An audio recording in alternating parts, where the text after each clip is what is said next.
One of the key elements in the Passover Seder is unleavened bread, known as matzah. Our Middle East Bureau Chief, Chris Mitchell, takes a look at how they make that biblical food and explains its symbolism. The Bible calls it the bread of affliction, unleavened bread or matzah.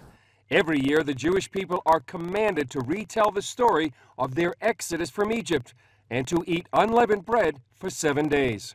Because the Lord made them live very fast, they had to make bread that didn't have time to rise, and they ate this flat bread, which is matzah. Most Israelis take the commandment to eat unleavened bread very seriously, and many actually like it. Grocery stores like this one devote whole sections to it. And besides regular matzah, you can get egg, whole wheat, and even choco matzah. The regular matzah must be made of flour and water only. The flour would look to you and act like a regular flour, but it's not regular flour. Roy Wolf is vice president of Matzot Aviv. He told CBN News the whole process, from mixing to rolling to shaping to baking, must be finished in 18 minutes, because the moment water touches the flour, it starts rising. In reality, our process is much faster. We want to be as efficient as possible, and the whole process takes no longer than 3-4 minutes.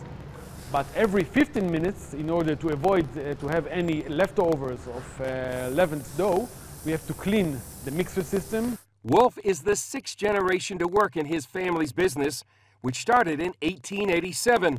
They've been in the current factory since 1946. In the basements here where we have the flour silos today, the Haganah, the first defense forces, used to hide the weapons from the British mandate. Since 1946 we've been here making matzah. Of course, the factory was refurbished several times. At Matzot Aviv, they make about 20 tons of matzah per day. They start in October and work around the clock for the last month, except on the Sabbath, to provide matzah to Jewish communities in Israel and around the world. We are exporting to over 35 countries, to all Jewish communities around the world. From the large communities in North America to even the smallest community. There's one person that's in Wallis Island. He's the doctor of the island, and we are sending him matzah every year. And so he will be able to have a Seder with matzah from Israel. But we also have Christian communities buying matzah in countries like Korea and Singapore, where it's, I've been told that in some churches it's been used as the holy bread. The Last Supper would have been a Passover Seder with unleavened bread. Because of that, many Christians like to take communion with matzah. Some even say that the design of the matzah, striped and pierced, is symbolic of the Messiah himself.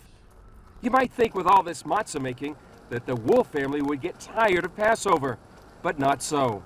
We're waiting for this Seder. We usually come very tired to the Seder because I'm working until the same day in the afternoon.